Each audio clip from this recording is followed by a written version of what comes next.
Good evening, students. Welcome back to the YouTube channel of ATS. Myself, Lokesh, and today we have come up with a new chapter, President. See, Article 52 to 78 in the Part 5th of the Constitution deals with the Union Executive. And in the Union Executive, the Office of President, Prime Minister, cabinet ministers or council ministers or an attorney general, that comes under the ambit of union executive only. And in that union executive, we'll start with the president. President, as you know, he is the head of the state and he is the first citizen of India as well. And president is a titular head of the country. And he also known as that he holds or he protects the unity, integrity and the solidarity of the country. He is the symbol of unity, integrity and solidarity of the nation. Here you can see that the presidents are there. She is the current Honorable President of India, and these are our former presidents. So we'll start with the chapter President. Okay. Now the President of India, as I've told you, that he is the first citizen of the country. Means whenever somebody has to any deal, whether it is related to foreign affairs, whether it is related to economics, whether it is related to finance or anything, that has to be taken in the name of President. Because president is the head of an Indian state. He heads our entire army, entire cabinet is also, whenever they have to pass the law, they have to send that bill to the president assent, for the president's assent. And when president gives that assent, that becomes the law and act in the country. Now, according to Article 52 of the Indian Constitution, she is said to be the head of the Republic India. Republic India means गणतांत्रिक भारत. Republic of India का मतलब ये होता है कि यहाँ पे जैसे ब्रिटेन के अंदर जो होता है वो कोई फैमिली से जैसे कोई मोनार्क होता है वो वाला नहीं है. यहाँ पे president of India is directly elected, but in case of India president is indirectly elected by the people only. Because I will tell you that who elects the president. तो यहाँ कोई हेरिडिटी से प्रेसिडेंट नहीं बनता है कि आप if you belong to a certain family और if you belong to a certain class then you only will become the president. In India that is the sense of republic. Now therefore the president of India is also the form head of judicial, executive and legislative activities in the country. She is also the supreme commander of the defense forces. I have told you, जितनी भी India की forces हैं, whether it is air force, whether it is army, whether it is navy, तो उनका जो supreme commander होता है वो देश के राष्ट्रपति होते हैं. ठीक है. और राष्ट्रपति जो होता है वो यूनियन एग्जीक्यूटिव का भी पार्ट होता है, along with the prime minister, vice president, attorney general and council of minister. So अगर कल को कोई एग्जाम में क्वेश्चन आए कि president is the part of parliament, yes or no, तो answer would be yes, president is the part of parliament. ठीक है. या पार्लियामेंट में प्रेसिडेंट का रोल है तो इसीलिए इसको बोलेंगे. फिर who is the president of India? The president of India is considered to be the head of state and also commands the Indian army. She is also known as the first citizen of India and the current president of India is Miss Draupadi Murmuru. She was elected as the 15th president of India in 2022. तो जितने भी state services के exams हैं या और exams होते हैं UPSC को छोड़ के, उनमें ये फैक्चुअल डाटा भी आपको याद रखना है कि जो मिस द्रौपदी जो मुर्मू हैं वो 15th प्रेसिडेंट है इंडिया की. क्या है? 15th प्रेसिडेंट है इंडिया की. She won by a large margin against her competitor, Mr. Yashwant Sinha. Draupadi Murmuru has also served the governor of Jharkhand. इससे पहले वो गवर्नर थी झारखंड की। Droupadi Murmu set a record by becoming the president of India as she was the second female candidate to win. Secondly she held from the tribal community. ये first president है India की जो कि ट्राइबल कम्युनिटी से आती हैं, ठीक है। इनकी ट्राइबल कम्युनिटी का नाम है संथाल ट्राइब इन इंडिया, ठीक है। तो ये आपको नाम याद रखना है, संथाल ट्राइब, ठीक है। She is the first tribal woman to have been ever held this post. She is also the first president of India who was born in the post independence era. ये देश की पहली ऐसी राष्ट्रपति हैं जो कि 1947 के बाद पैदा हुई है। बाकी हमारे जितने भी देश के राष्ट्रपति थे उनका जो बॉर्न डेट था वो 15 अगस्त 1947 से पहले का था, ठीक है। Her earlier professional was that of a teacher in Odisha before she entered politics and become a MLA, ठीक है। First president of India doctor Rajendra Prasad थे, ठीक है, जो कि कांग्रेस पार्टी से थे, इंडियन नेशनल कांग्रेस से। He was an accomplice of Mahatma Gandhi and played a big role in the non-cooperation movement. Dr. Prasad was also the president of INC, Indian National Congress के president भी थे वो, ठीक है। देश के पहले राष्ट्रपति थे डॉक्टर राजेंद्र प्रसाद, ठीक है। उन्होंने ऑफिस जो था वो 1950 से लेके 1962 तक, ठीक है, लगभग 12 साल ये देश के राष्ट्रपति थे, ठीक है। Doctor Rajendra Prasad was the only person who held the office of the president of India for 2 terms. आज तक के इतिहास में सिर्फ डॉक्टर राजेंद्र प्रसाद ही ऐसे थे जो 2 बार राष्ट्रपति बने, ठीक है। And he was also the minister of food and agriculture in provincial government when India was on its way to complete independence in September 1956। ये प्रोविंशियल गवर्नमेंट में मिनिस्टर भी रहे हैं फूड एंड एग्रीकल्चर के अंदर देश की आज़ादी से पहले, ठीक है। फिर उसके बाद इनका बहुत बड़ा योगदान रहा है कॉन्स्टिट्यूशन को बनाने के अंदर। Doctor Prasad was elected as a president of India in 1950 without any opposition. अब हम रोल्स और पावर देखेंगे प्रेसिडेंट के। पहले इसको हम कंपेयर करेंगे इंडियन मॉडल ऑफ प्रेसिडेंट और अमेरिकन मॉडल ऑफ प्रेसिडेंट, ठीक है।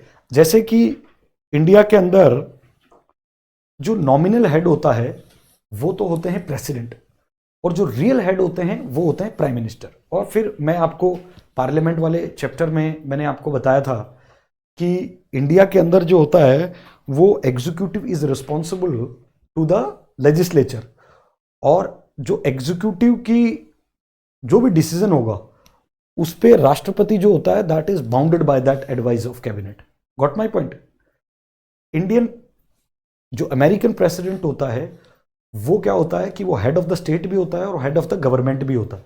यहां प्रेसिडेंट जो है वो हेड ऑफ द स्टेट है but head of the government नहीं है। हेड ऑफ द गवर्नमेंट होता है प्राइम मिनिस्टर। तो क्या बेसिक डिफरेंस है इंडियन प्रेसिडेंट के और अमेरिकन प्रेसिडेंट के, पहले ये जानेंगे, ठीक है। फिर उसके बाद पूरी फंक्शनिंग क्या क्या इंडियन प्रेसिडेंट के पास पावर हैं और ये सारी चीजें हम देखेंगे। He is the head of the state not the executive, ठीक है। The Indian president serve for the 5-year term subject to impeachment. देश का राष्ट्रपति जो होता है वो हमारे यहां जो टर्म होता है राष्ट्रपति का वो 5 साल के लिए होता है। फिर eligible for reappointment for any number of time. Indian president कितनी भी बार जो है रीअपॉइंट हो सकता है। हमने देखा भी राजेंद्र प्रसाद 2 बार हुए थे, 2, 3, 4 बार, कितनी भी बार कोई भी राष्ट्रपति के लिए हमारे यहां जो चुनाव में जो है ये कैन खड़ा हो सकता है। फिर इलेक्टेड बाय इनडायरेक्ट इलेक्शंस, जो जनता डायरेक्टली चुनती नहीं है प्रेसिडेंट को। प्रेसिडेंट को कौन चुनता है वो हम आगे देखेंगे। Elected members of the parliament, elected members of the state legislative assemblies, ठीक है, वो सब आगे अपन देखेंगे। फिर the Indian president represents the nation but does not rule the nation. वो रिप्रेजेंट करता है, he is the head of the state, he is the first citizen of our country, but he does not rule the nation because rule कौन करता है, parliament rule करती है, और parliament is headed by prime minister, ठीक है। As far as concern about American president, he is the chief head of the executive and the state administration vested to him. वो state का भी head होता है और जितना भी एग्जीक्यूटिव और एडमिनिस्ट्रेटिव पावर होते हैं वो सारे वहां पे अमेरिकन प्रेसिडेंट के पास होते हैं। American president serve for the 4 years। यहाँ पे जो राष्ट्रपति का कार्यकाल होता है वो 4 साल का होता है। Can serve for the maximum 2 terms, यानी कि अमेरिकन राष्ट्रपति सिर्फ 2 ही बार जो है वो चुनाव में खड़ा हो सकता है, यानी कि मैक्सिमम 8 साल के लिए एक राष्ट्रपति अगर कंटिन्यूअस भी चुनाव जीत जाए तो मैक्सिमम 2 बार 8 ईयर्स के लिए one can rule. Elected by indirect elections, वहां पे भी इनडायरेक्ट इलेक्शंस होते हैं। Represent and rule the nation as well, ये रिप्रेजेंट भी करता है और रूल भी करता है नेशन को, क्योंकि वहां पे जो एग्जीक्यूटिव होती है वो रिस्पॉन्सिबल नहीं होती है लेजिस्लेचर को, जो एग्जीक्यूटिव होती है वो रिस्पॉन्सिबल होती है सिर्फ प्रेसिडेंट के लिए, नॉट टू द लेजिस्लेचर, ठीक है, क्योंकि प्रेसिडेंट वहां पे जो एक्सपर्ट होते हैं अपनी फील्ड के अंदर, डोमेन के अंदर, सेक्रेटरी ऑफ स्टेट हो गया, सेक्रेटरी ऑफ डिफेंस हो गया, जो कि इलेक्टेड मेंबर्स नहीं होते सेनेट के, उनको जो है वो मिनिस्टर बनाते हैं, जिनको हम यहाँ मिनिस्टर बोलते हैं, foreign minister, defence minister, home minister.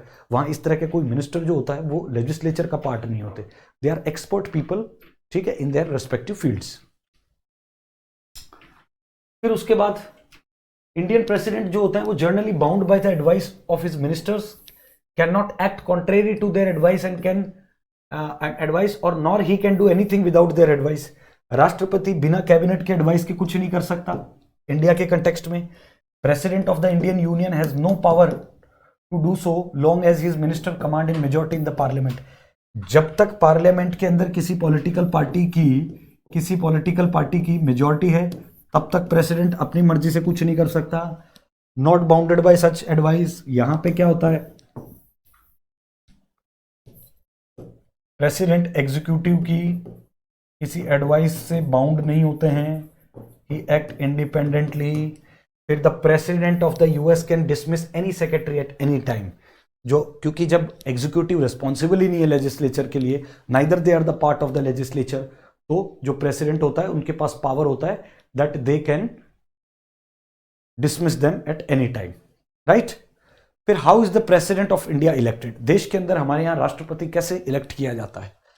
President of India is elected indirectly bye the people but by the members of the electoral college consisting of elected member of Lok Sabha, elected member of Rajya Sabha, ठीक है, and elected member of the legislative assemblies, ठीक है, और जो legislative assembly है दिल्ली और पौंडीचेरी की उसकी। यानी कि ये क्या कहना चाह रहा है, राष्ट्रपति के चुनाव में कौन कौन भाग लेगा, राष्ट्रपति के चुनाव में भाग लेंगे जो कि एमपी हैं लोकसभा के, जो एमपी हैं राज्यसभा के, और जितने भी एमएलए हैं भारत के अंदर। अब इसमें कंडीशन है कि जो इलेक्टेड मेंबर है, जो डायरेक्टली जनता के द्वारा चुन के आए लोकसभा में, सिर्फ वही नॉमिनेटेड नहीं होंगे। इधर जैसे राष्ट्रपति 12 लोगों को नॉमिनेट करता है राज्यसभा के लिए, तो उन 12 में से एक जना भी वोट नहीं डाल सकता राष्ट्रपति के चुनाव में, नॉमिनेटेड आदमी नहीं, सिर्फ इलेक्टेड, ठीक है। और एमएलए जितने भी स्टेट के होते हैं इलेक्टेड वाले, क्योंकि एमएलए तो नॉमिनेटेड होते नहीं है, और जो एमएलसी होते हैं मेंबर ऑफ लेजिस्लेटिव काउंसिल, इनका कोई अधिकार नहीं होता वोट डालने में। और जो दिल्ली के और पौंडीचेरी के जितने भी एमएलए होंगे वो भी वोट डाल सकते हैं, 2 यूनियन टेरिटरी दिल्ली और पौंडीचेरी, ठीक है। ये आपको याद रखना है कि राष्ट्रपति के चुनाव में वोट कौन डाल सकता है। फिर there should be uniformity between the states, uniformity among the states together union. President of India election, ठीक है। Value of the vote of one MLA, एक एमएलए की वोट की वैल्यू कितनी होती है, जितनी टोटल उसकी पॉपुलेशन है, by the total number of elected MLA and then multiplied into 1/1000।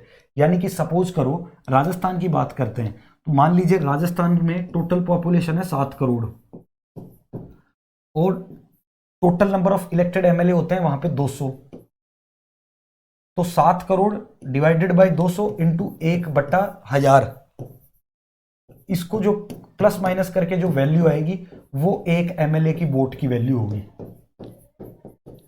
ठीक है। ऐसे एक एमएलए की वोट की वैल्यू निकालते हैं। और एक वैल्यू एमपी के वोट की क्या होगी, total value of votes of all MLA of all states. अब जैसे ये एक एमएलए की वैल्यू आ गई, तो जितने भारत के टोटल एमएलए की जितने स्टेट हैं उनमें जितनी मिला के टोटल वैल्यू होगी, plus divided by the total number of elected MPs, और फिर डिवाइड कर देंगे उसको total number of elected MPs. तो इलेक्टेड कितने, 545 लोकसभा वाले और 245 स्ट्रेंथ होती है राज्यसभा की।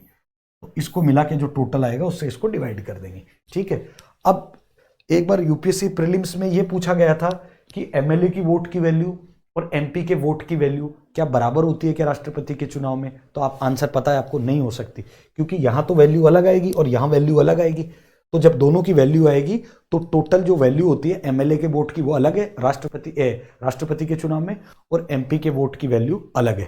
तो ठीक है, वैल्यूज दोनों की बराबर नहीं है। ये यूपीएससी के अंदर एक क्वेश्चन पूछा गया है।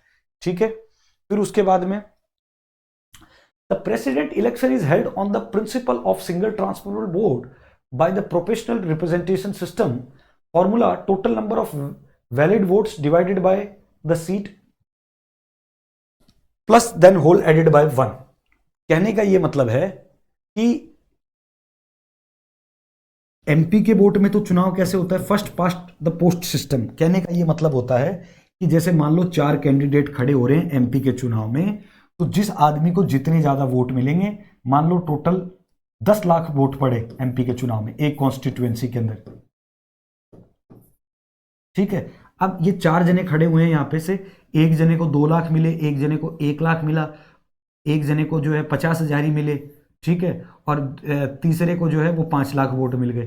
तो जिसके पास सबसे ज्यादा वोट होंगे वो एमपी के चुनाव में जीत जाएगा। उसको बोलते हैं first past the post system. But राष्ट्रपति के केस में ऐसा नहीं होता है। राष्ट्रपति के केस में क्या होता है, जैसे मान लो टोटल 4 जने जो है इलेक्शंस में खड़े हुए, ए बी सी और डी। अब आपको जो है एकदम ध्यान से इसको समझना है। 4 जने खड़े हुए ए बी सी डी। अब सारे एमपीज आएंगे और सिंगल ट्रांसफरेबल वोट होता है। Example,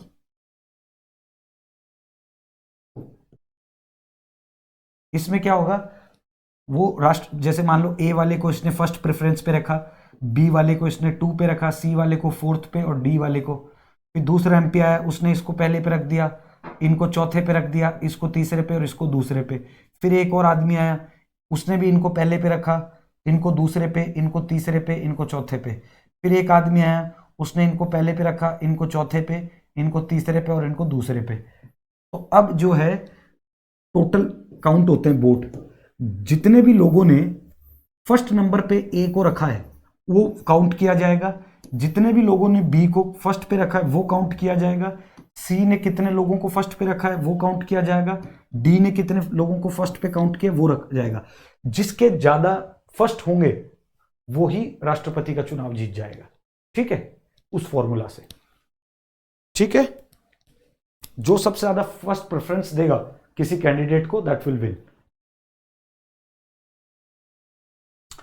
The President of India is elected through a process which particular candidate is required to win secure a certain number of absolute vote decided by the above formula. If no candidate secures the request of vote, then the candidate with the least number of the first category vote is picked and second category votes are divided among the other candidates. जैसे मान लो first वाला बराबर हो गया, first वाला बराबर हो गया ए बी सी डी, तो ए वाले को भी 4 आए थे, बी वाले को भी 4 आए थे। अब ये देखा जाएगा कि ए बी सी डी में से इन लोगों को दूसरे नंबर पे सबसे ज्यादा किसने रखा है। तो मान लो दूसरे नंबर पे सबसे ज्यादा बी को रखा है, तो जो बी को होगा वो जीत जाएगा और बाकी जो बचे वोट वो डिवाइड हो जाएंगे इनमें। तो जो है कैंडिडेट बी विल विन। समझ में आई ये बात? ठीक है, फिर the process goes on till the president is elected. तो ये सारा होता है। अच्छा, राष्ट्रपति का जो चुनाव होता है दैट इज डिसाइड, इसको कौन देखता है? Election commission of India. मैं आपको इलेक्शन कमीशन ऑफ इंडिया वाले चैप्टर में बताऊंगा। And the election of the president can only be challenge in the supreme court and the vacancy in the case of resignation, death, dissolution of the state legislative assembly can not be the reason of the challenge of the election. ये अगर इनमें से कोई चीज होगी तो challenge नहीं कर सकते, लेकिन अगर राष्ट्रपति के चुनाव को किसी ने चैलेंज किया तो वो सुप्रीम कोर्ट के अंदर ही जाएगा। ठीक है, उसका जो जुडिक्शन होगा, ओरिजिनल जुडिक्शन, वो सुप्रीम कोर्ट होगा।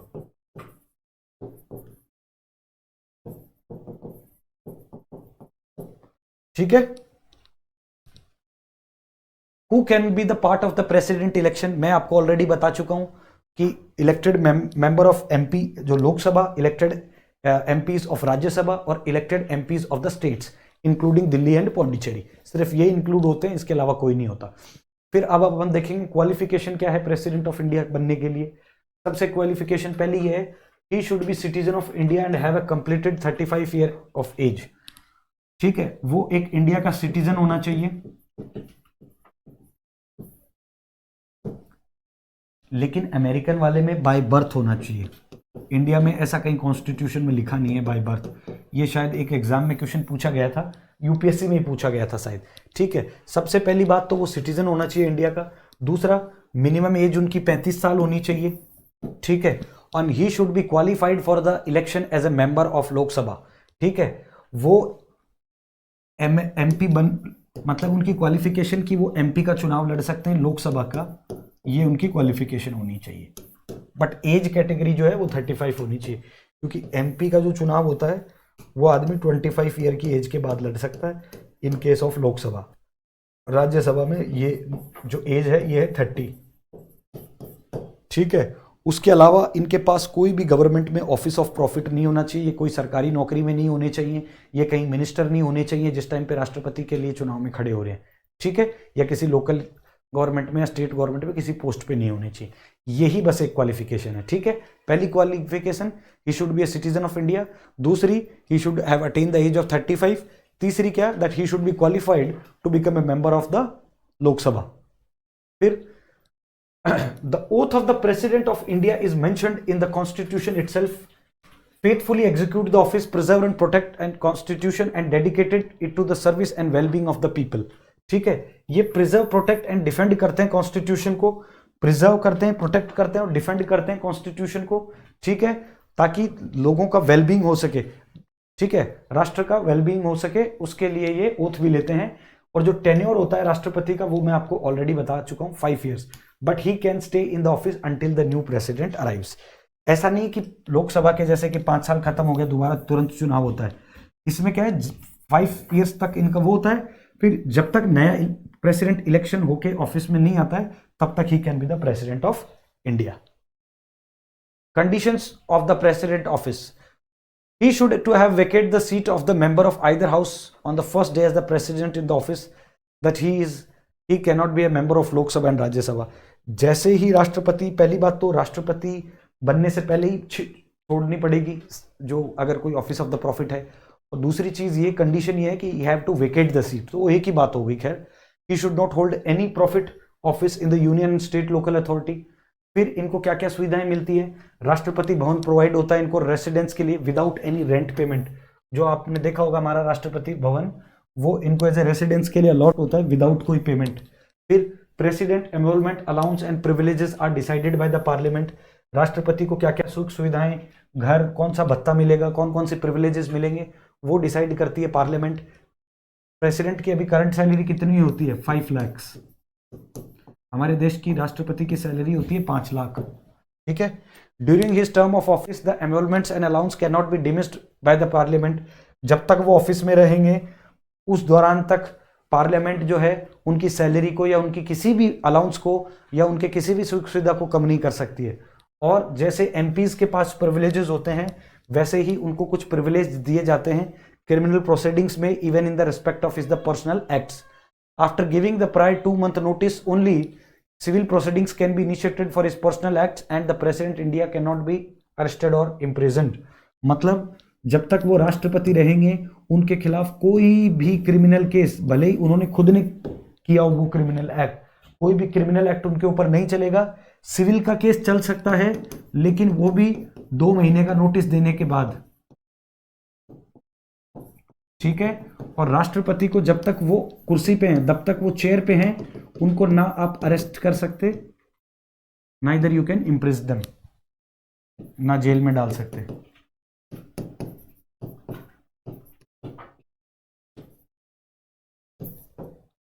ठीक है, अब देश के राष्ट्रपति को इम्पीच कैसे करते हैं, अगर उनको मान लो हटाना हो तो उनको कैसे हटाएंगे बीच में।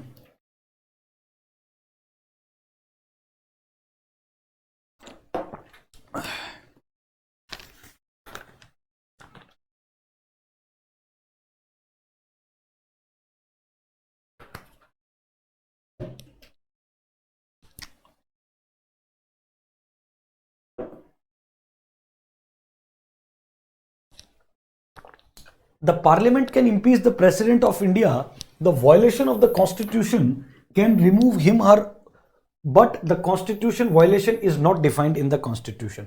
राष्ट्रपति को कब हटा सकते हैं? जब वो कॉन्स्टिट्यूशन का वायलेशन करें।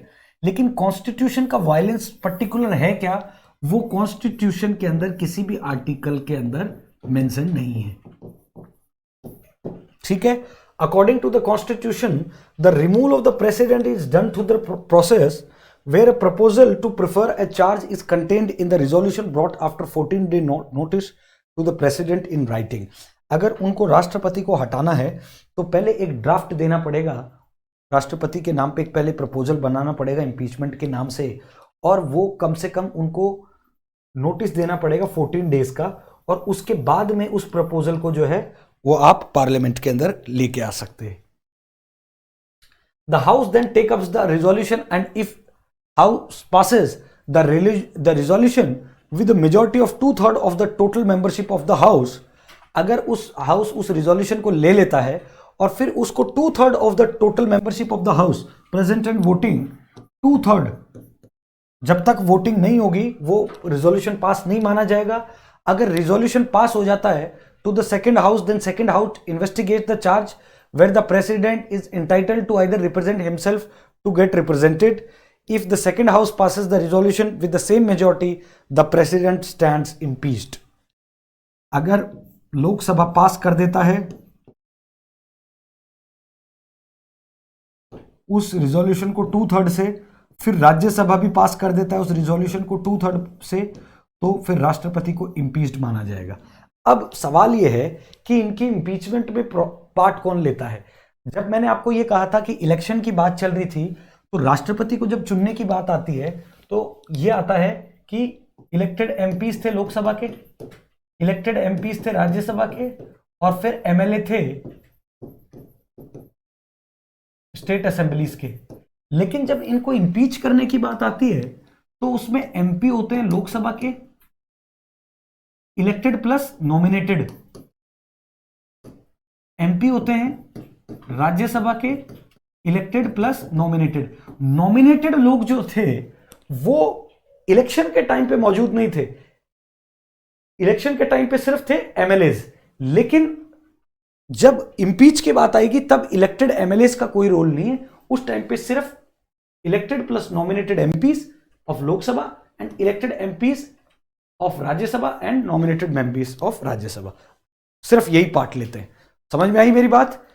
2/3 रिजोल्यूशन पास होगा लोकसभा राज्यसभा से, फिर उसके बाद मैंने आपको यह भी बताया कि कौन कौन लोग जो हैं वो इसके अंदर पार्टिसिपेट करेंगे। ठीक है। फिर vacancy in the president office, the following are the situation when the president office can be vacant when the tenure of 5 year is completed. जब या तो उनका 5 साल का कार्यकाल पूरा हो जाए, या वो रिजाइन कर दें, या फिर वो इम्पीच हो जाएं। ठीक है। और इन केस ऑफ, या वो उनकी डेथ हो जाए ऑफिस के अंदर ही, if the election of the president is declare invalid by the supreme court, या फिर राष्ट्रपति का जो चुनाव है वो डिक्लेयर कर दिया जाए इनवैलिड बाय सुप्रीम कोर्ट, जो कि आज तक अभी तक इंडिया की हिस्ट्री में ऐसा हुआ नहीं है। तो ये सारी कंडीशंस हैं, या तो वो 5 साल का उनका टेन्योर कंप्लीट हो जाए, या वो रिजाइन कर दें, या उनको लोकसभा और राज्यसभा इंपीच कर दे, या इनकेस उनकी डेथ हो जाए while he is in the office, या फिर if the election is declared invalid by the supreme court. ये सारी कंडीशन है कि जब राष्ट्रपति की कुर्सी खाली होगी। पावर्स और functions of the president of India. ठीक है। There are the various powers and functions of the president of India, such as legislative powers है उनके पास, एग्जीक्यूटिव पावर है उनके पास, फाइनेंशियल पावर है। ये आगे अपन डिस्कस करेंगे कि लेजिस्लेटिव पावर में क्या क्या है, एग्जीक्यूटिव पावर में क्या क्या है, फाइनेंशियल पावर में क्या क्या है, military, judicial and pardoning power which can be used in different circumstances bye the president. ठीक है। अब आप ये देख सकते हैं कि हमारे देश के राष्ट्रपति के पास लेजिस्लेटिव पावर भी है, एग्जीक्यूटिव पावर भी है, जुडिशियरी पावर भी है, मिलिट्री पावर भी है। ठीक है। ये सारी पावर्स हमारे पास देश के अंदर हमारे राष्ट्रपति के पास होती है। फिर उसके अलावा इनके पास कुछ वीटो पावर्स भी होती हैं, ऑर्डिनेंस मेकिंग पावर भी होती हैं। ठीक है। ऑर्डिनेंस मेकिंग पावर क्या होती है वो बताऊंगा मैं आपको। फिर कैसे ये जो है एक तरह से कोई भी बिल को पास करवा सकते हैं या कोई लॉ बना के पास कर सकते हैं, लेकिन उसकी वैलिडिटी कब तक रहती है वो आगे अपन डिस्कस करेंगे। फिर pardoning power of the president, किसी को माफ कर देने की पावर, ठीक है, ये सारी पावर्स रहती हैं, ठीक है। Legislative power, executive power, judicial power, military power, ordinance power, veto power और pardoning power of the president. अब साहब टॉक करेंगे हम एग्जीक्यूटिव पावर्स ऑफ प्रेसिडेंट की। एग्जीक्यूटिव पावर क्या क्या होती हैं देश के राष्ट्रपति की, ठीक है।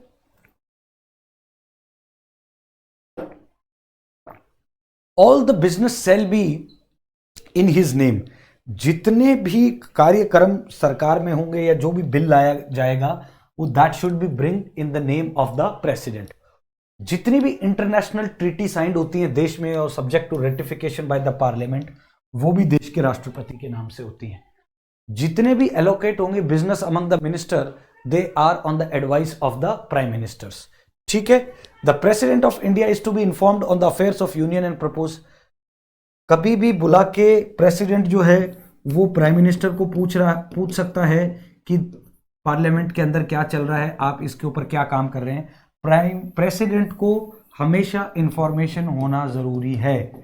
प्रेसिडेंट कभी भी इंफॉर्मेशन ले सकता है एग्जीक्यूटिव से, ठीक है, कैबिनेट से। Cabinet is headed by PM, तो राष्ट्रपति इन शॉर्ट कभी भी बुला के प्राइम मिनिस्टर से कोई भी इंफॉर्मेशन ले सकता है और उसको इंफॉर्मेशन देनी पड़ेगी।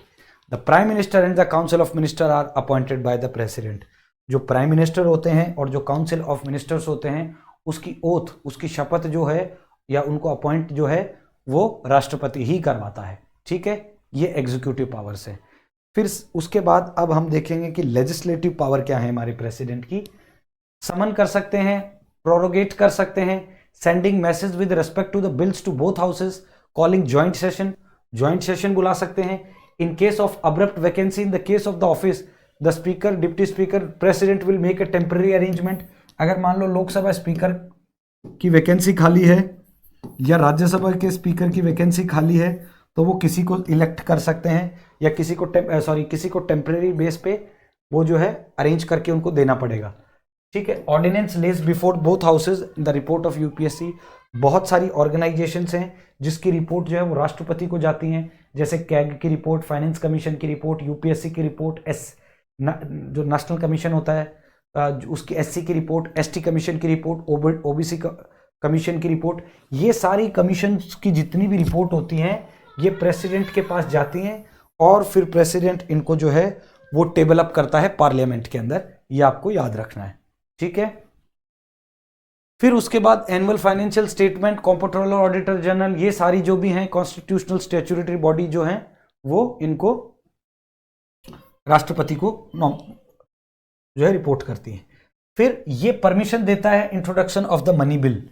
मनी बिल का जो इंट्रोडक्शन होता है वो दैट इज प्रायर परमिशन लेनी पड़ती है राष्ट्रपति की, उसके बाद में ही उसको इंट्रोड्यूस करते हैं, क्योंकि without the prior permission of the president in case of money bill the bill can not B put up in the parliament, in particular Lok Sabha, क्योंकि राज्यसभा के पास तो पावर ही नहीं होता मनी बिल को कुछ करने के लिए, ठीक है।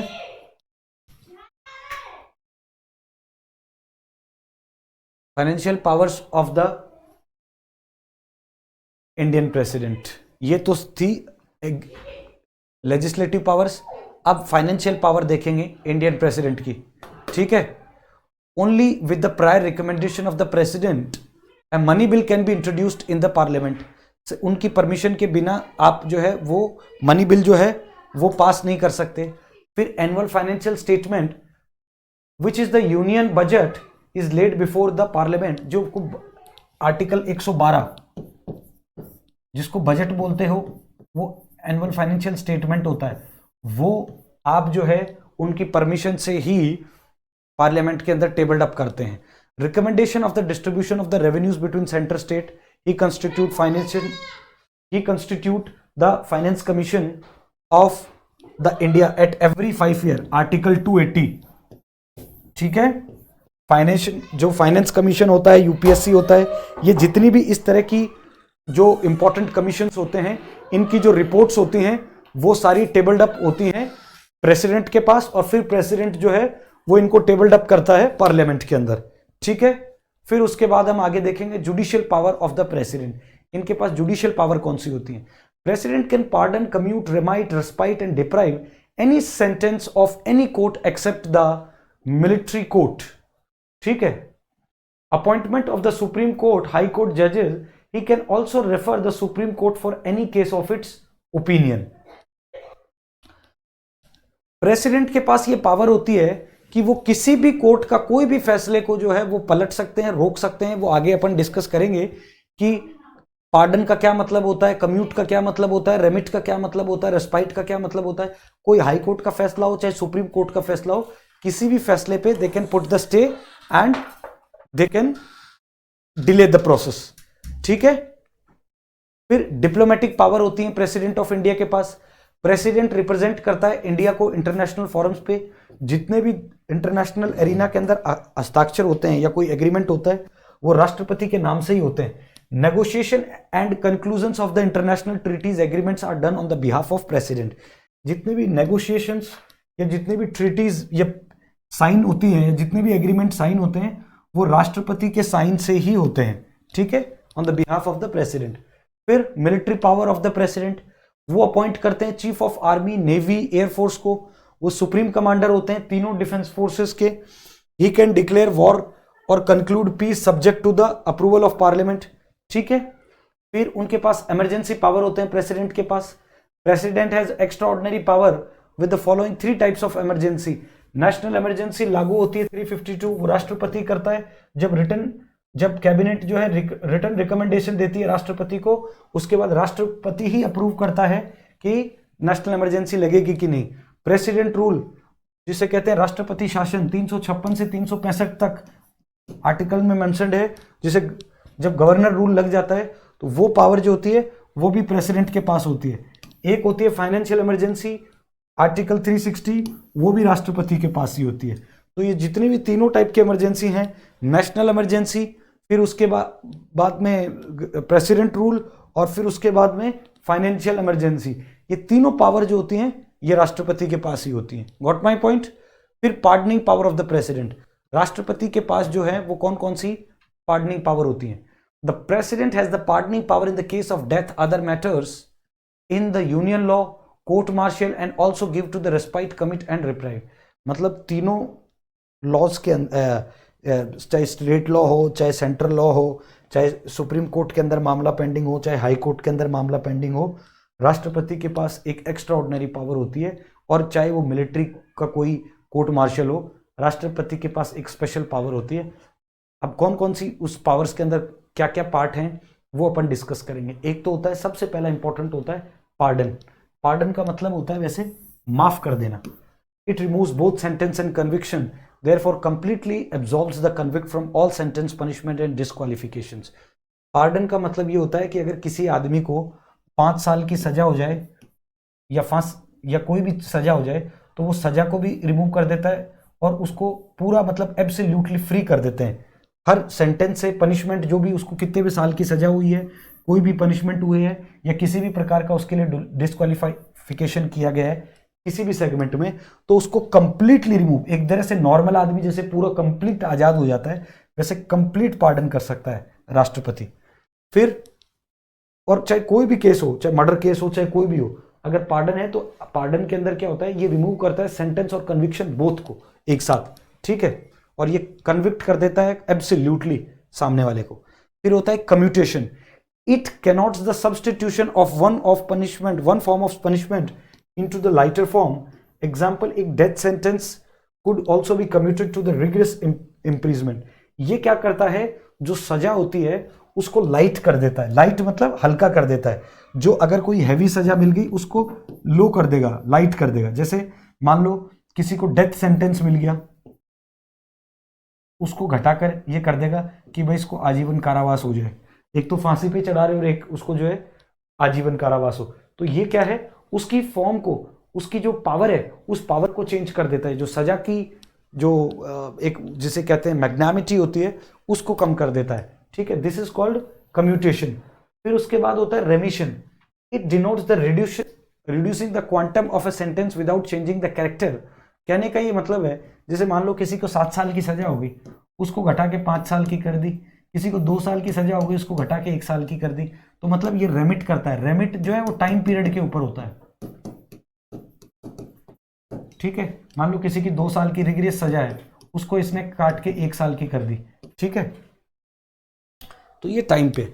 फिर एक होता है respite. It implies awarding lesser sentence in the place of original award due to some special facts such as the physical disability convict of the pregnancy lady offender। मतलब ये क्या करता है, ये इंप्लाई करता है awarding a lesser sentence of the original।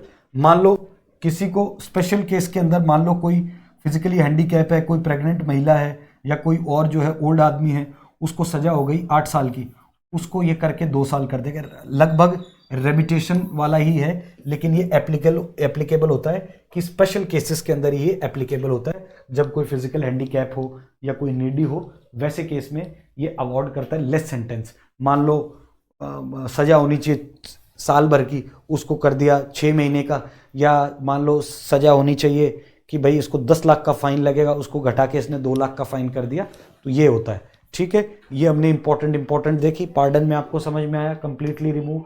Commute में क्या करते हैं, ये सब्स्टिट्यूट कर देते हैं वन फॉर्म ऑफ पनिशमेंट को into another form of punishment. फिर रेमिशन में टाइम पीरियड कम कर देते हैं। रेस्पाइट में भी जो है अवॉर्ड जो सेंटेंस होता है उसको, उसकी जो डिग्री है वो कम कर देते हैं, लेसर सेंटेंस करते हैं, लेकिन उसके लिए जो है एक स्पेशल केसेस के अंदर ही वो करते हैं। फिर एक होता है reprieve. It denotes stay on the execution of the sentence, specially that of death for a temporary period। it aim to enable the convict to have a time to seek pardon and commutation from the president। मतलब किसी को death sentence मिल गया मान लीजिए high court से, उस death sentence को ये स्टे कर सकता है रिप्राइव के माध्यम से। मान लो पहले किसी को डेथ सेंटेंस मिल गया, उसने रिप्राइव की एप्लीकेशन लगाई राष्ट्रपति के पास, रिप्राइव की उसकी एप्लीकेशन अप्रूव हो गई, तो उसका जो डेथ सेंटेंस है वो रुक जाएगा। फिर वो अप्लाई करेगा पार्डन के लिए कि साहब आप मेरे को माफ़ कर दो, या फिर वो अप्लाई करेगा आपके कम्यूटेशन के लिए कि मुझे 14 साल की सजा है, इसको प्लीज़ 10 में कर दीजिए, मुझे 10 साल की सजा है, इसको प्लीज़ 5 साल में कर दीजिए। तो पहले वो स्टे लगवाएगा उस लोअर कोर्ट के ऑर्डर पे, या हाई कोर्ट के ऑर्डर पे, या फिर सुप्रीम कोर्ट के ऑर्डर पे, जो जिस ऑर्डर ने उनको डेथ सेंटेंस अवॉर्ड किया है,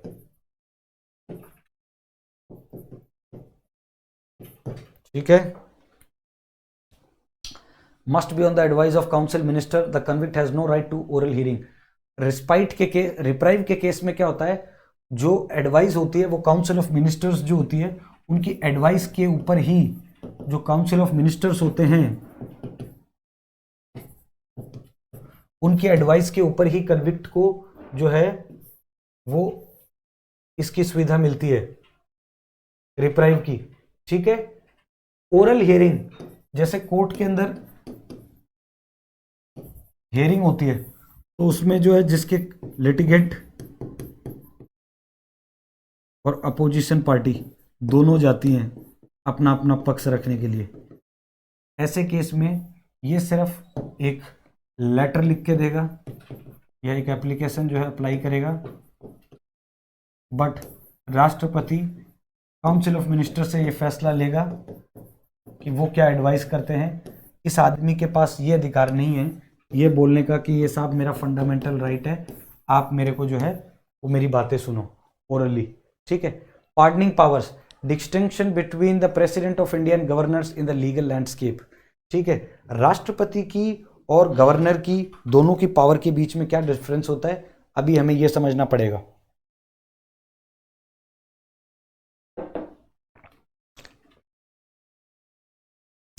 प्रेसिडेंट और governor, he can pardon, reprieve, respite, remit, suspend, commute, punishment, sentence of a convicted of any offense against the central law। President जो होता है वो किसी को भी पार्डन कर सकता है, रिप्राइव कर सकता है, रिस्पाइट कर सकता है, रेमिट कर सकता है, सस्पेंड कर सकता है, कम्यूट पनिशमेंट और any sentence of convicted of any offence against a central law. केंद्र के सरकार के कानून के जो जो सेंट्रल लिस्ट में जो नियम कायदे कानून है उनसे रिलेटेड किसी भी मामले में ये कंप्लीट पार्डन कर सकता है, रिप्राइव कर सकता है, रिस्पाइट कर सकता है, रेमिट कर सकता है। फिर उसके बाद में he can pardon, reprieve, respite, remit, suspend, commute a death sentence. ये प्रेसिडेंट के पास होता है पावर कि वो डेथ सेंटेंस को भी कम्यूट कर सकता है, पार्डन कर सकता है, रिप्राइव कर सकता है। He is the only authority to pardon death sentence. सिर्फ डेथ सेंटेंस को पार्डन करने का अधिकार, कंप्लीट तरीके से मुक्त कर देना सजा से, और सजा का जितना अवार्ड मिला है और टाइम पीरियड मिला है उससे, तो ये कंप्लीट अधिकार सिर्फ राष्ट्रपति के पास है। He can grant pardon, reprieve, respite, suspense, remission और commutation in the respect of punishment और sentence by the court martial, military court. ये साहब राष्ट्रपति जो होते हैं हमारे, ये कोर्ट मार्शल से रिलेटेड भी अगर कोई जैसे किसी आर्मी ऑफिसर्स को या किसी नेवी ऑफिसर को या किसी एयरफोर्स ऑफिसर को अगर कोर्ट मार्शल कर दिया जाता है तो वो कोर्ट मार्शल जो है उसको भी स्टे लगा सकते हैं या उसको भी कंप्लीटली जो है वो ये लोग जो है पार्डन कर सकते हैं। प्रेसिडेंट के पास ये पावर होती है। तो ये सारी आपने पावर देखी प्रेसिडेंट्स की पार्डन के केस में। उसके बाद हम देखेंगे governor. He can pardon, reprieve, respite, remit, suspend, communicate punishment, sentence, convicted of any offence against state law. ये सिर्फ जो गवर्नर होता है वो स्टेट लॉ के लिए कर सकता है। लेकिन राष्ट्रपति जैसे डेथ सेंटेंस को जो है वो पार्डन, रिप्राइव, रेस्पाइट कर सकता है, वैसे गवर्नर जो है वो डेथ सेंटेंस है उसको वो नहीं कर सकता। The power to grant the pardon lies with the president not the governor, but the governor can suspend, remit और कम्यूट द डेथ सेंटेंस। लेकिन गवर्नर जो है वो बाकी चीजें कर सकता है, पार्डन कंप्लीटली नहीं कर सकता, रिप्राइव कर सकता है, रेस्पाइट कर सकता है और रेमिट कर सकता है किसी भी डेथ सेंटेंस को। ही does not possess any such authority. जैसे प्रेसिडेंट मिलिट्री कोर्ट वालों को, कोर्ट मार्शल वालों के फैसले में भी जो है ही कैन डू समथिंग, जो इन्होंने फैसला दे दिया, एक बार जजमेंट दे दिया। लेकिन इस तरह का गवर्नर के पास कोई पावर नहीं होता कि वो जो हमारी आर्म्ड फोर्सेज हैं उनके अंदर कोई हस्तक्षेप करे। ठीक है, ये सारी बातें हैं पार्डन के कंसेप्ट के अंदर। ठीक है, सारी चीजें आपने अभी तक देखी हैं। फिर वीटो पावर होता है प्रेसिडेंट का, जो प्रेसिडेंट ऑफ इंडिया एंजॉय करते हैं। 3 टाइप के वीटो, एक होता है एब्सोल्यूट वीटो, दूसरा होता है सस्पेंसिव वीटो, एक होता है पॉकेट वीटो। एब्सोल्यूट वीटो का मतलब होता है to withhold the consent with the bill dies then there only. Absolute veto मतलब सिर्फ राष्ट्रपति के पास पावर होता है पूर्ण तरीके से कि उस पर्टिकुलर बिल को अपने पास होल्ड रख ले, उसको रिलीज ही नहीं करे, फिर वो बिल ऑटोमेटिकली खत्म हो जाता है। ठीक है। सस्पेंसिव वीटो है overridden by the simple majority.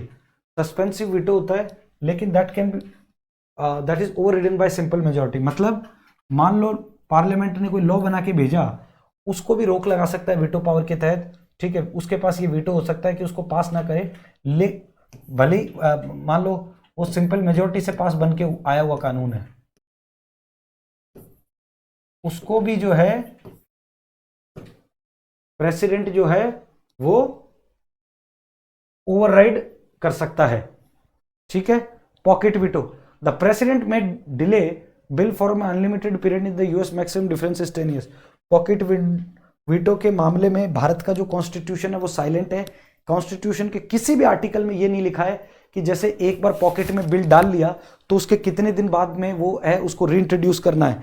मतलब यहां पे इसके अंदर कॉन्स्टिट्यूशन साइलेंट है। एक बार पॉकेट वीटो के अंदर जो बिल है वो रख लिया, उसके बाद अनलिमिटेड नंबर ऑफ डेज या अनलिमिटेड नंबर ऑफ टाइम के लिए आप उसको कंटिन्यू रख सकते हैं। The president after 24th constitutional amendment is under obligation to sign the bill if he seeks to amend the constitution. राष्ट्रपति को हमारा बिल जो है, अगर कोई अमेंडमेंट बिल पास हुआ है लोकसभा राज्यसभा से, तो राष्ट्रपति के पास कोई पावर नहीं है कि उस बिल को रोकें, क्योंकि देश के अंदर डेमोक्रेसी है। डेमोक्रेसी में क्या होता है, to the people, by the people, for the people, यही होता है। एग्जीक्यूटिव क्या होती है, रिस्पॉन्सिबल होती है किसके लिए, लेजिस्लेटिव के लिए। ठीक है। The president veto authority power and influence the president of India legislative decision making. फिर अब यूनियन लेजिस्लेशन और स्टेट लेजिस्लेशन के का कोई अगर बिल आए, उस बिल के केस में राष्ट्रपति क्या कर सकता है और स्टेट लेजिस्लेशन के बिल में क्या कर सकता है। सबसे पहली बात, with regards to ordinary bill की बात चल रही है, ये मनी बिल की बात नहीं चल रही है, ये सिंपल जो बिल्स होते हैं नॉर्मल बिल्स, उन बिल्स की बात चल रही है। ये सबसे पहले आपको ध्यान में रखना है कि मनी बिल की बात नहीं चल रही है अभी सिर्फ बात चल रही है ऑर्डिनरी बिल्स की। ऑर्डिनरी बिल को क्या कर सकते हैं, ये रेटिफाई कर सकते हैं, रिजेक्ट कर सकते हैं, रिटर्न कर सकते हैं दोबारा कंसिडरेशन के लिए कि भैया ये मुझे ठीक नहीं लग रहा है, इसको दोबारा कंसिडर करो विद। तो ये बातें तो हो गई ऑर्डिनरी बिल के लिए। ऑर्डिनरी बिल को रेटिफाई कर सकते हैं, चेंजेस रिजेक्ट कर सकते हैं और रिटर्न कर सकते हैं, दोबारा भेज सकते हैं। स्टेट लेजिस्लेशन को भी ये रेटिफाई कर सकते हैं, रिजेक्ट कर सकते हैं, रिटर्न कर सकते हैं। ठीक है, फिर ये मनी बिल से रिगार्डेड है। मनी बिल को रेटिफाई कर सकते हैं, रिजेक्ट कर सकते हैं। ठीक है, रेटिफाई कर सकते हैं, रिजेक्ट कर सकते हैं, लेकिन रिटर्न नहीं कर सकते।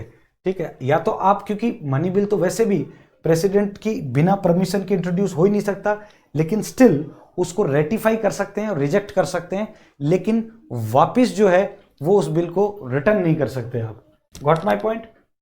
फिर उसके बाद regarding to the constitutional amendment bill can only be ratified, can not be rejected, return. आप उसके अंदर चेंजेस कर सकते हो, लेकिन राष्ट्रपति के पास इस तरह की कोई पावर नहीं होती कि वो जो हमारे कॉन्स्टिट्यूशन के अमेंडमेंट बिल होते हैं उनके अंदर रेटिफाई करे। ठीक है, फिर उसके बाद constitutional amendment bills can not be introduced in the state legislative assemblies. अगर संविधान को बदलना है, कॉन्स्टिट्यूशन लेजिस्लेटिव असेंबली के अंदर संविधान नहीं बदला जाता। जो introduction to the amendment of constitution वाला जो कॉन्सेप्ट है वो सिर्फ लोकसभा और राज्यसभा पे लागू होता है। कॉन्स्टिट्यूशन को अमेंड करना है तो जरूरी नहीं है लोकसभा में बिल पास करना है, पहले आप राज्यसभा में रिजोल्यूशन लेके आइए, बिल पास करवाइए, फिर उसको लोकसभा में भी पास कर दीजिए।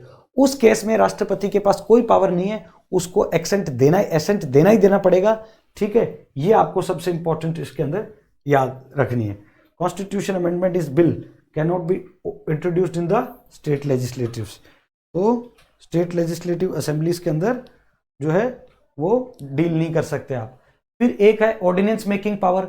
It is not a legislative provision but an emergency provision होता है जब पार्लियामेंट की कोई ऐसी कंडीशन हो, क्योंकि पार्लियामेंट में एक हाउस तो हमेशा कंटिन्यू रहता है, दैट इज राज्यसभा। ठीक है, लेकिन एक हाउस जो है that is not in permanent in nature, that is lower house. Lower house का क्या मतलब है, लोकसभा।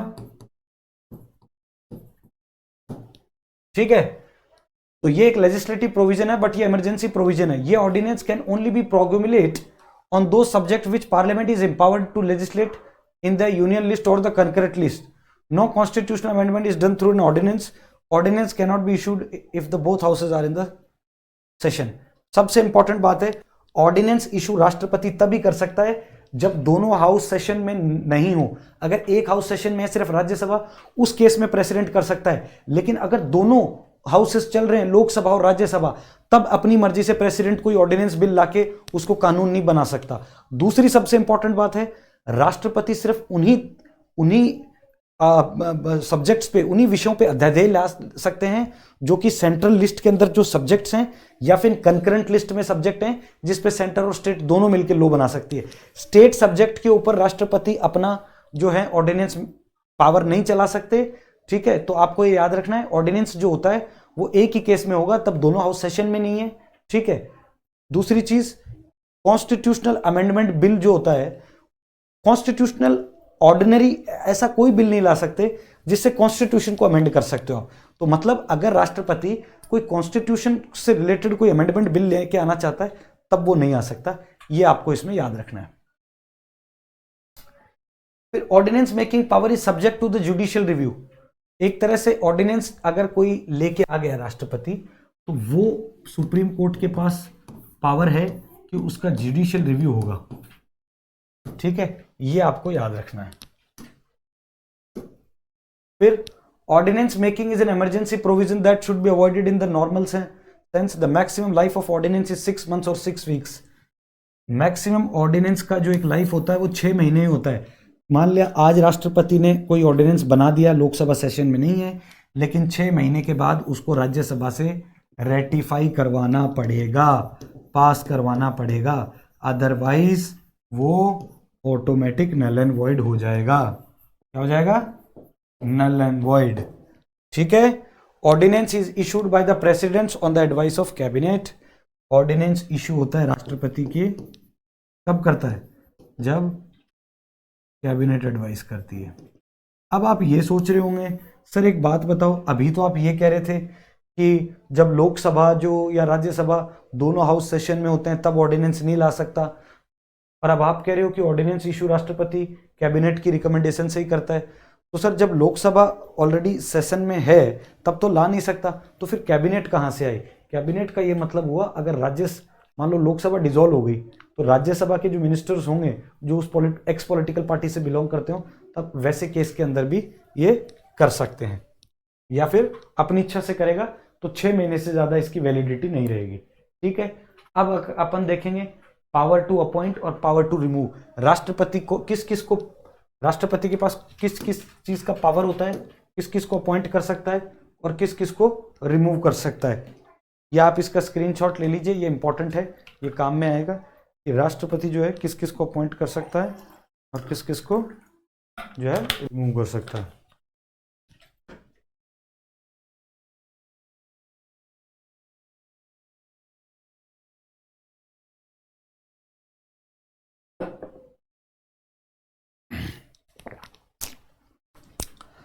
अब आ जाओ मित्रों, पहली बात तो power to appoint, prime minister को अपॉइंट कौन करता है? राष्ट्रपति करता है। अटॉर्नी जनरल ऑफ इंडिया जो मैंने बताऊंगा कॉन्स्टिट्यूशन वाले केसेस में, कॉन्स्टिट्यूशनल बॉडी जब कराऊंगा, इंडिया का सबसे बड़ा वकील जिसे कहते हैं हाईएस्ट, जिसे कहते हैं जो सबसे बड़ा वकील, सरकारी वकील कौन होता है? Attorney general.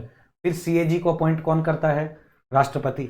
जज सुप्रीम कोर्ट हाई कोर्ट को? राष्ट्रपति। Governor of the state? राष्ट्रपति। फाइनेंस कमीशन उसके मेंबर? राष्ट्रपति। यूपीएससी के मेंबर? राष्ट्रपति। Chief election commissioner? राष्ट्रपति। Chairman of SC ST OBC commission? राष्ट्रपति। रिमूव किस किस को कर सकता? सारे मिनिस्टर्स को, अटॉर्नी जनरल को, सीएजी को, जज सुप्रीम कोर्ट हाई कोर्ट को, गवर्नर को, फाइनेंस कमीशन को, इन सबको रिमूव भी कर सकता है। जब अपॉइंट किया तो रिमूव भी कर सकता है, लेकिन अपॉइंटमेंट का प्रोसीजर इजी है, रिमूवल का प्रोसीजर इजी नहीं है। रिमूवल का प्रोसीजर सुप्रीम कोर्ट के जज को या हाई कोर्ट के जज को या सीएजी को या इसको अपने यूपीएससी के चेयरमैन को, इनको आसानी से नहीं हटा सकते। इनको हटाने के लिए आपको स्पेशल मेजॉरिटी पार्लियामेंट के अंदर जो है प्रूव करनी पड़ेगी। लोकसभा राज्यसभा जब दोनों सदनों से स्पेशल मेजॉरिटी होगी, प्रेजेंट एंड वोटिंग 2/3 मेजॉरिटी के साथ, तभी जाके इनको रिमूव कर सकते हो। ठीक है। वो हर चैप्टर में मैं इंडिविजुअली बता दूंगा कि रिमूव कैसे होता है। ठीक है। प्रेसिडेंट्स का कुछ डिस्कशन होता है उसके काम के टाइम पे, स्पेशल इंस्टेंसेस, सिचुएशनल कंटेक्स्ट हैं इंडिया के कॉन्स्टिट्यूशनल लैंडस्केप में। Under the specific situational circumstances, president has to act as per his own wisdom, sense of justice and discretion. कई बार इस तरह की सिचुएशन आ जाती है देश में, किसी भी राष्ट्र में, जब राष्ट्रपति को अपने विवेक के आधार पे, अपने विजडम के आधार पे जस्टिस करना होता है और डिस्क्रिशन करना होता है। अब राष्ट्रपति के पास कौन कौन से डिस्कशनरी पावर्स होते हैं वो अपन जो है डिस्कस करेंगे।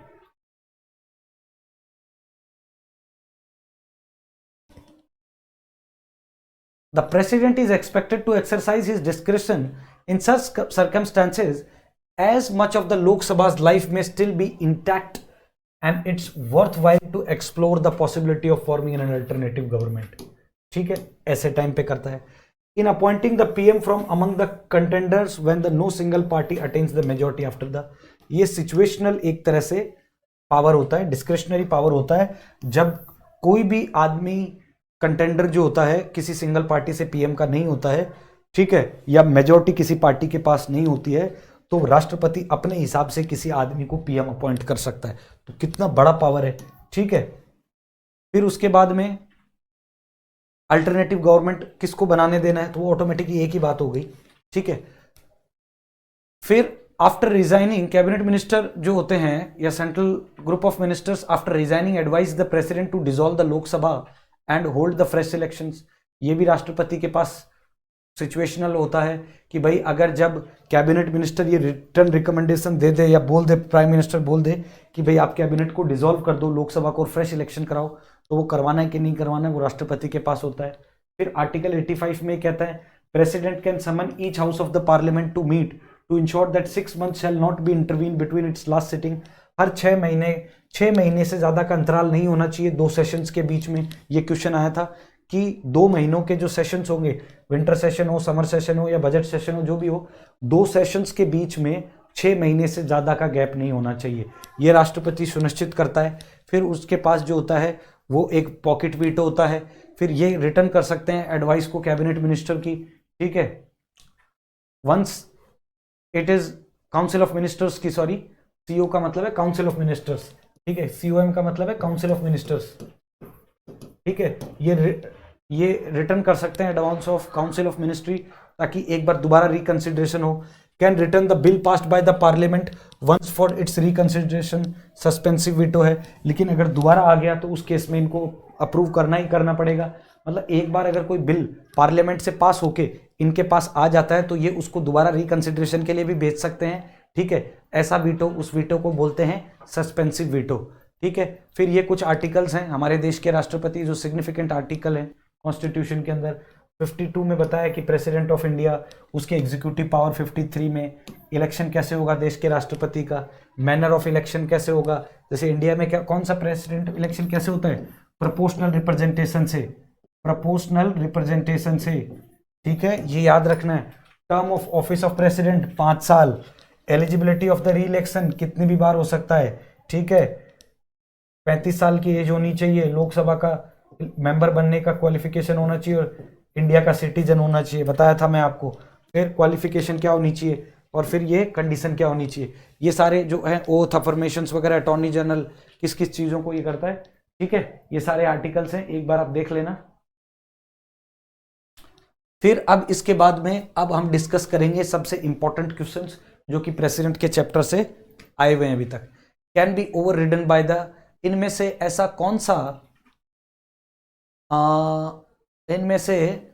कौन सा बिल है overridden by the legislature with a higher majority, ठीक है।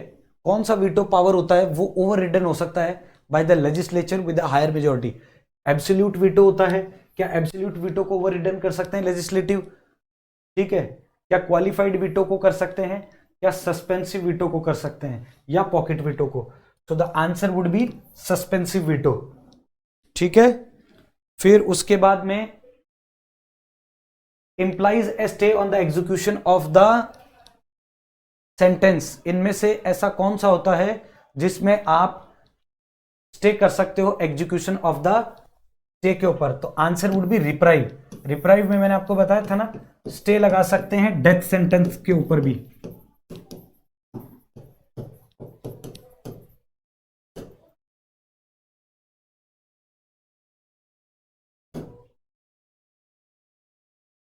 Which one of the following appointment is not made by the President of India? इनमें से प्रेसिडेंट ऑफ इंडिया किसको अपॉइंट नहीं करता है? चीफ जस्टिस ऑफ इंडिया को appoint कौन करता है? प्रेसिडेंट, क्योंकि वो सुप्रीम कोर्ट के जज होते हैं तो उनको अपॉइंट वही करते हैं। स्पीकर ऑफ लोकसभा को अपॉइंट कौन करता है? क्या प्रेसिडेंट करता है? नहीं करता। चीफ ऑफ एयर स्टाफ वो करते हैं, गवर्नर वो करते हैं। तो इसका आंसर क्या होगा? स्पीकर ऑफ लोकसभा को राष्ट्रपति नॉमिनेट नहीं करता, तो आंसर वुड बी बी। फिर उसके बाद consider the following statement regarding the president. President के रिगार्ड में कुछ स्टेटमेंट है, उसको चेक करना है कि इनमें से कौन सा स्टेटमेंट सही है। He should qualify the condition to be elected as the member of Rajya Sabha, Rajya Sabha नहीं लोकसभा, ठीक है। जो वो आपको मैंने बताया था ना कि लोकसभा के 35 साल होना चाहिए और वो क्वालिफाई होना, तो ऐसे एकदम स्टेटमेंट को आपको बहुत ही ध्यान से पढ़ना है। कई बार स्टेटमेंट के अंदर ही आंसर छुपा होता है, आप एलिमिनेशन से कर सकते हो, भले ये इस तरह का आ जाए। इस बार अभी प्रीलिम्स में इसी तरह के ऑप्शंस आ रहे हैं, ओनली 1 2। अरे लेकिन अगर ऑप्शंस में ही आप एलिमिनेट कर दोगे तो यहां से तो आइडिया लग ही जाएगा कि ये 2 तो पक्का नहीं होंगे, या ये 1 तो पक्का होगा, या ये 1 पक्का नहीं होगा। समझ रहे हो मेरी बात? तो स्टेटमेंट अच्छे से पढ़ना है। फिर दूसरी सवाल ये कह रहा है he is given immunity from any criminal proceedings but not in the respect of the personal act. नहीं, पर्सनल एक्ट के भी क्रिमिनल के अंदर पर्सनल एक्ट का मिलता है, और सिविल के अंदर 2 महीने का नोटिस, सिविल केस के अंदर 2 महीने का नोटिस अगर प्रायर दे दिया इनको, उसके बाद इनिशिएट कर सकते हो प्रोसीडिंग को। ठीक है। अरेस्ट और imprisonment of the president cannot take place, हाँ ये बात सही है, ये नहीं कर सकते। तो ये ऑप्शन गलत हो गया, ये भी गलत हो गया, तो इसका आंसर सिर्फ ओनली 1 होगा। ठीक है।